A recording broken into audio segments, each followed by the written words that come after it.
ఎండు చేపలు కడిగే విధానము. తోక చేపలు ఇవి ముక్కలు కట్ చేసి పెట్టుకున్నాము. ఇక దీనిలో కొంచెం మజ్జిగ పోసి కాసిన్ని వాటర్ వేసి కాసేపు నానబెట్టుకోవాలన్నమాట.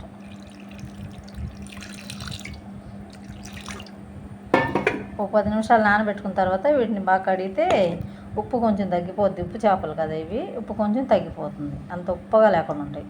తర్వాత 4 సార్లు కడిగి తర్వాత బాండీలో ఆయిల్ పెట్టి వేయించుకోవాలి, ఫ్రై చేసుకోవాలి. కొంచెంసేపు నాననిద్దాము, తర్వాత కడుగుదాం.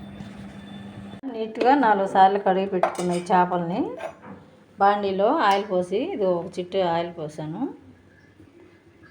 తర్వాత మీడియం మంటలో పెట్టుకొని ఆయిల్ కాగింది, ఒక్కొక్కటిగా వేసుకొని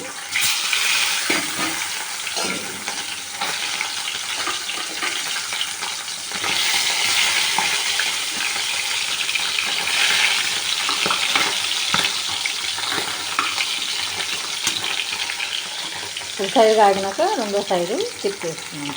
మీడియం ఫ్లేమ్లో మంట మాత్రం ఉంచుకున్నాము. మంట వేసుకున్నాం.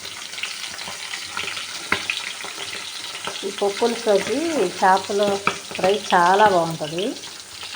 కాంబినేషన్ చెప్పక్కర్లా. ఉప్పు చేప, పప్పు చారు, ఆ టేస్ట్ సూపర్. తింటుంటే సూపర్గా ఉంటుంది.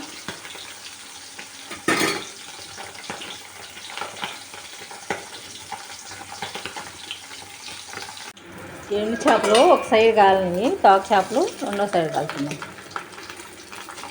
స్మెల్ మాత్రం అదిరిపోతుంది అనుకో వేయించేటప్పుడు ఇల్లంతా.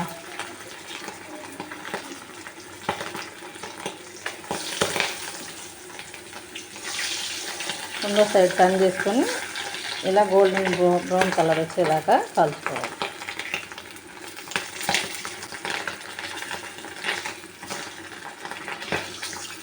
ఈ కలర్లో కావాలి అన్నమాట ముక్క.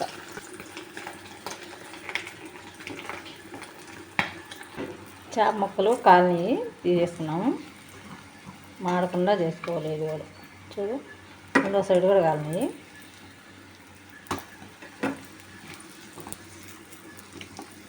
ఒక చేతితో కొంచెం గ్రిప్ తగ్గుద్ది అన్నమాట, ఒక చేతితో.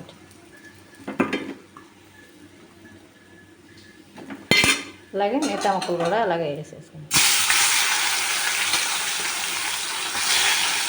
నెక్స్ట్ ఇవి కూడా ఇలానే కాల్చుకున్నాము. ఎండు చేపలు ఫ్రై చేసుకునే విధానం ఇది. ఇలా చేసుకుంటే చాలా బాగుంటుంది. ఇంకెందుకు ఆలస్యం, మా వీడియో మీకు నచ్చితే లైక్ చేయండి, షేర్ చేయండి, సబ్స్క్రైబ్ చేసుకోండి. Thank you.